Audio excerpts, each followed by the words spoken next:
வணக்கம் ஜி.கே. அஸ்ட்ரோவின் இன்று மாலை 6 மணி நேரப்படி இன்றைய பஞ்சாங்கம். இன்றைய தேதி ஜனவரி 30, 2024. இன்றைய கிழமை செவ்வாய். இந்நாளிற்கான ராசி கன்னி. இந்நாளிற்கான நட்சத்திரம் உத்திரம் 4ஆம் பாதம். இன்றைய திதி பஞ்சமி. இன்றைய யோகம் சுகர்மம். இன்றைய கரணம் கௌலவம். இன்றைய ராசி கும்பம் ராசிக்கு சந்திராஷ்டம ராசியாகும்.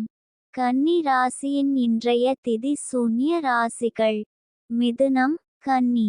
உத்திரம் நட்சத்திரங்களில் செய்யும் சுப காரியங்கள்: பூ முடித்தல், சீமந்தம், அன்னபிராசனம், உபநயனம், விவாகம், காதுகுத்த, வித்தியாரம்பம், வேதாபியாசம், ஆபரணம் பூண, கிரகப்பிரவேசம், விதை விதைக்க, தேவதாபிரதிஷ்டை, திருமாங்கல்யம் செய்ய, கடல் பிரயாணம்.